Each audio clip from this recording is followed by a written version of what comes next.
প্ৰথমে আপোনালোকক নমস্কাৰ জনাই মোৰ চেনেললৈ স্বাগতম জনাইছো।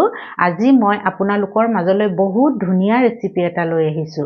এয়া দেখিছেনে, মই কাঁহীখনত ধুনীয়াকৈ সজাই থৈছো। এয়া হৈছে তিলৰ লাড়ু। আৰু তিলৰ লাড়ু বনাবলৈ আমাৰ সকলোৰে এটা প্ৰব্লেম হয় যে তিলৰ লাড়ু বনালে হাত পুৰে, নহয়নে বাৰু? গৰমে গৰমে বনাব লাগে আৰু কেতিয়াবা বান্ধো নাখায়, টান হৈ যায় আৰু বনালেও গোল নহয়, দেখিবলৈ ধুনীয়া নহয়। চবৰে নহয় বাৰু, কিন্তু মোৰ হয়। সেইকাৰণে মই ভাবিলো এইবাৰ তিলৰ লাড়ু কেইটা অকণমান বেলেগ ধৰণে বনাও আৰু নতুন পদ্ধতিৰে বনাও।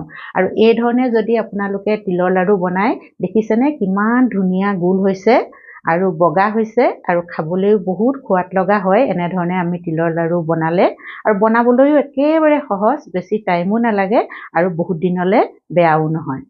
এতিয়া মই এটা লাড়ু আপোনালোকৰ আগত ভাঙি দেখাওঁ, তেতিয়াহে আপোনালোকে গম পাব কিমান ধুনীয়া হৈছে। আৰু এয়া দেখিছেনে, মই ভাঙি দেখুৱাইছোঁ, একেবাৰে কোমল, একেবাৰে খাবলৈ সোৱাদ লগা। আপোনালোকে বনাই খালেহে গম পাব কিমান সোৱাদ লগা হয় এনেধৰণে বনালে। আৰু টানো নহয়, বহুত দিনলৈকে ভাল হৈ থাকে। আৰু এতিয়া মই বেছি কথা নকৈ আপোনালোকক এই তিলৰ লাড়ুকেইটা কেনেধৰণে বনালোঁ তাকে দেখুৱাওঁ, আহক। মই এবাটি বগা তিল লৈছোঁ আৰু তিলখিনি প্ৰথমে ভালদৰে ধুই পেলানি অলপ শুকুৱাই লৈছোঁ। পানী একেবাৰে নাই, ফৰফৰীয়া হৈ গ'ল। এনেধৰণে আমি তিলখিনি প্ৰথমতে ধুই ল'লে ভাল হয়। প্ৰথমতে গেছটো জ্বলাই মই কেৰাহীখন পাতি দিলোঁ আৰু কেৰাহীখন অলপ গৰম হওঁতেই মই তিল দিম এতিয়া। আৰু তিলখিনি, গোটেইখিনি তিল প্ৰথমতে একেলগে মই নাভাজোঁ, অলপ অলপকৈ ভাজিম। এয়া দেখিছেনে, মানে এবাটি তিলক মই 3 ভাগ কৰিছোঁ, 3 ভাগ কৰি অলপ অলপকৈ ভাজিম। তেতিয়া কি হ'ব, আমাৰ তিলখিনি বহুত ধুনীয়াকৈ ভাজ খাব আৰু মচমচীয়া হ'ব।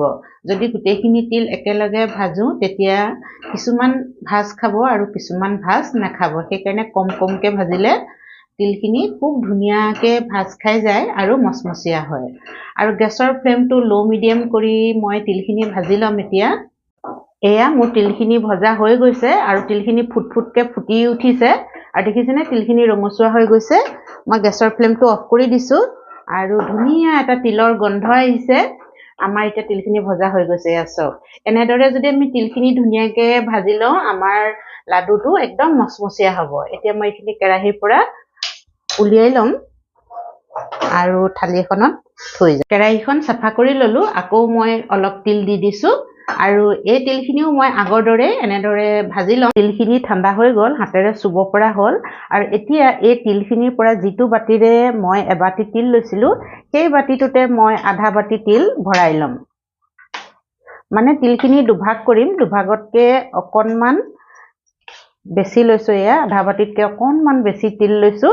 আৰু এইখিনি তিল এতিয়া দেখিছেনে, এইখিনি তিল আধা বাটিতকৈ অকণমান বেছিয়ে হ'ব।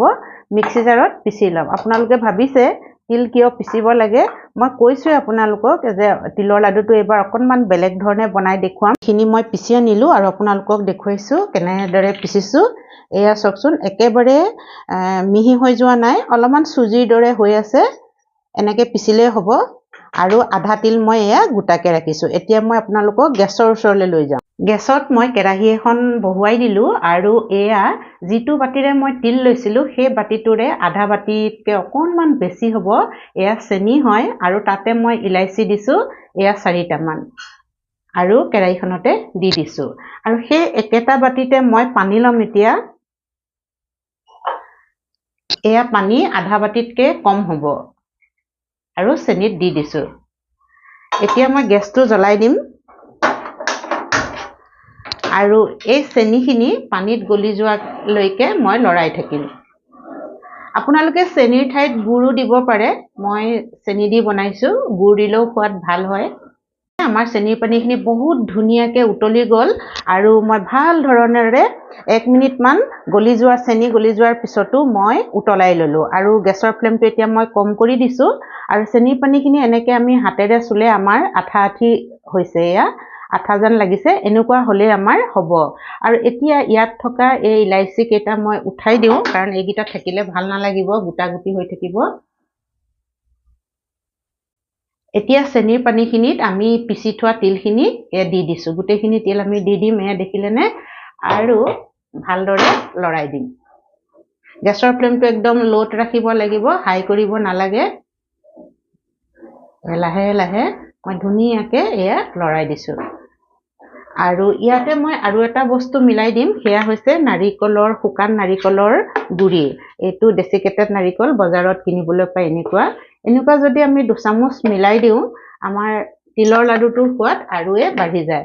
এইটো অপচনেল হয়, আপোনালোকৰ যদি আছে তেতিয়া মিলাব পাৰে, নাই যদিও নিমিলালেও একো কথা নাই। বাদামো মিলাব পাৰে যদি সোৱাদ বঢ়াওঁ বুলি ভাবে, আৰু যদি ভাবে নালাগে অকল তিলৰে বনাম তেতিয়া তিলৰে বনাব পাৰে। এয়া দেখিছেনে আমাৰ ধুনীয়াকৈ হৈ গৈছে। এতিয়া ইয়াতে আমি যিখিনি তিল ইয়াত থৈছিলোঁ গোটাকে, সেইখিনিও আমি দি দিম। আৰু অকণমান তিল আমি ইয়াত থৈ দিছোঁ, এয়া পিছত আমাক লাগিব, সেইকাৰণে গোটেইখিনি দিব নালাগে। এতিয়া গেছৰ ফ্লেমটো মই মিডিয়াম কৰি দিছোঁ, আৰু এইখিনি ধুনীয়াকৈ আমি মিলাই দিম গোটেইখিনি বস্তু দেই। এয়া দেখিছেনে, একেবাৰে সহজ। আপোনালোকে যদি এনেদৰে এবাৰ বনাই চায় তেতিয়া এনেদৰেই বনাব তিলৰ লাডু। দেখিছেনে আমাৰ তিলখিনি একদম ডাঠ হৈ গ'ল, আৰু একেবাৰে ডাঠ হোৱা নাই, এয়া অলপ পাতলে হৈ আছে। এনে অৱস্থাতে মই গেছটো এয়া অফ কৰি দিলোঁ, আৰু এতিয়া অকণমান দেৰি লৰাই থাকিম, কাৰণ তিলখিনি যেতিয়া আমাৰ ঠাণ্ডা হৈ যাব তেতিয়া নিজে নিজে মানে ডাঠ হৈ যায়। আৰু বহুত বেছি যদি আমি এতিয়াই ডাঠ কৰি দিওঁ তেতিয়া লাডু বান্ধিবৰ সময়ত প্ৰব্লেম হৈ যাব, টান হ'ব, তেতিয়া লাডু বান্ধ নাখাব। এখনত মই তিলখিনি উলিয়াই লৈছোঁ আৰু হাতেৰে চুব পৰা হৈ গ'ল, আৰু কিমান ডাঠ হৈ গ'ল দেখিলেনে। আমি আগতে কিমান মানে একদম কোমলকৈ থৈছিলোঁ, এতিয়া একেবাৰে ডাঠ হৈ গ'ল। এতিয়া আমি অলপমান ল'ম, লৈ পেলানি এতিয়া হাতেৰে চুব পৰা ঠাণ্ডা হৈ গ'ল, গৰম হৈ থকা নাই। আৰু হাতত অকণমান ঘি লগাই লৈছোঁ, আৰু এয়া এনেকৈ লাডু বনাই যাম। এতিয়া একদম গৰম নহয়, মানে হাতেৰে চুব পৰা গৰম হৈ আছে, একেবাৰে ঠাণ্ডা কৰি নিদিব আকৌ দেই, লাডুটো নতুবা নহ'ব। এয়া আমাৰ ধুনীয়া এটা লাডু হৈ গ'ল, দেখিছেনে কিমান ধুনীয়া মিহি এটা লাডু হৈছে। আৰু এতিয়া এই লাডুটো মই যে তিল কেইটামান থৈছোঁ বুলি কৈছিলোঁ, ইয়াত থৈ দিছিলোঁ তিল, আৰু অকণমান এনেকৈ লগাই দিছোঁ, তেতিয়া আৰু দেখিবলৈ ধুনীয়া লাগিব। এয়া দেখিছেনে, ইয়াত তিল অকণমান ইয়াতে লগাই দিছোঁ। আকৌ তেনেকৈ মই আৰু এটা লাডু আপোনালোকৰ আগত বনাই দেখুৱাম।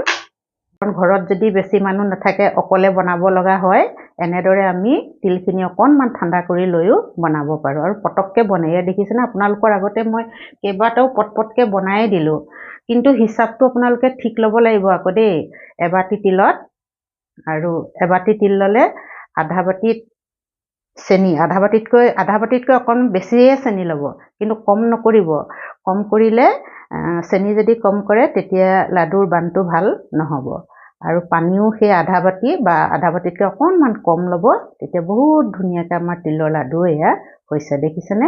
এনেদৰে এতিয়া মই গোটেইখিনি বনাই ল'ম, আৰু এইকেইটা পটাপট হ'লেই আপোনালোকে চাওকচোন কিমান ধুনীয়াকৈ হৈ গ'ল।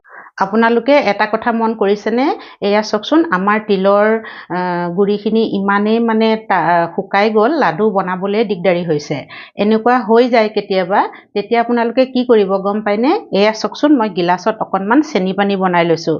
চেনি 4-5 চামুচমান দি আৰু 3 চামুচমান পানী দি দিছোঁ, দি পেলানি এতিয়া মই ইয়াতে অকণমান মিলাই দিম। এইটো একদম আপোনালোকে গোটেই ভিডিঅ'টো চাব দেই, নতুবা আপোনালোকৰো লাডু মানে শুকাই যাব পাৰে, তেতিয়া বনাবলৈ দিগদাৰী হ'ব। আৰু এয়া ধুনীয়াকৈ আমাৰ হৈ গৈছে, এয়া দেখিছে নহয়। এতিয়া আমি লাডুটো আমি ধুনীয়াকৈ বনাব পাৰিম। এয়া চাওকচোন, এইটো লাডু চাওকচোন কিমান ধুনীয়া হৈছে, এতিয়া দেখিছেনে। এতিয়া বনাবলৈ একেবাৰে অসুবিধা হোৱা নাই, মই চেনি পানী মিলাই দিলোঁ, আৰু মিলোৱাৰ পিছত ধুনীয়াকৈ বনাই গৈছোঁ। আৰু এটা মই বনাই দেখুৱাম আপোনালোকৰ আগত, এনেকৈ ধুনীয়াকৈ আপোনালোকে সানি ল'ব, আৰু যিমান ডাঙৰ সৰু কৰে ধুনীয়াকৈ বনাই ল'ব আৰু দেই। এয়া চাওকচোন, এইটো লাডু চাওকচোন কিমান ধুনীয়াকৈ হৈছে, দেখিছেনে, একেবাৰে মিহি আৰু গোল। এতিয়া মই এনেদৰে গোটেই লাডুখিনি বনাই ল'ম, আৰু আপোনালোকৰো যদি এনেকুৱা হয় শুকাই যায়, তেতিয়া চেনি পানী অকণ বনাই ল'ব পাৰিব, আৰু যদি কোমল হৈ থাকে তেতিয়া তিল অকণমান মিলাই ল'ব পাৰিব। এতিয়া মই এইদৰে গোটেই লাডুখিনি বনাই যাম, আৰু ধুনীয়াকৈ বনাই হোৱাৰ পিছত আপোনালোকক দেখুৱাম। একেবাৰে ঠাণ্ডা হৈছে, দেখিছেনে, একেবাৰে হাতেৰে চুব পাৰি, মানে একেবাৰে ঠাণ্ডা হৈ গ'ল, আৰু ধুনীয়াকৈ বনাব পৰা হৈ গৈছে। এতিয়া একো চিন্তা নাই, গোটেইখিনি লাডু একদম কম সময়তে ফটাফট আমাৰ হৈ যায়। এয়া দেখিছেনে, মোৰ তিলৰ লাড়ুখিনি বনাই হৈ গ'ল। মই ধুনীয়াকৈ কাঁহী এখনত আপোনালোকক দেখুৱাবৰ কাৰণে সজাই থৈছোঁ, কিমান ধুনীয়া হৈছে দেখিছেনে বাৰু, একেবাৰে গোল গোল। আৰু সঁচাই এনেধৰণে বনালে বহুত ধুনীয়াকৈ তিলৰ লাড়ু হয়, খাবলৈও সোৱাদ লগা হয়। এটা ওচৰৰ পৰা দেখুৱাই দিছোঁ আপোনালোকক, দেখিছেনে।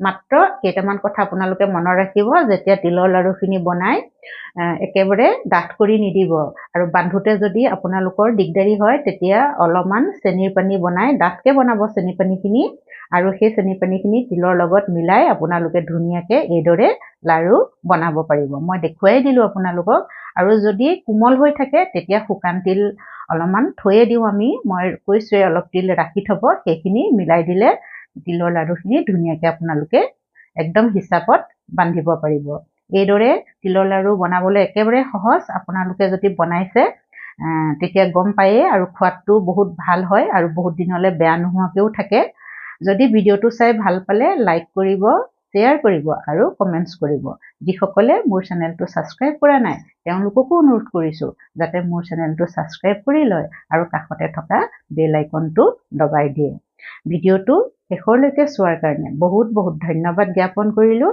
আজিৰ ভিডিঅ'টো মই ইমানতে সামৰিছোঁ ধন্যবাদ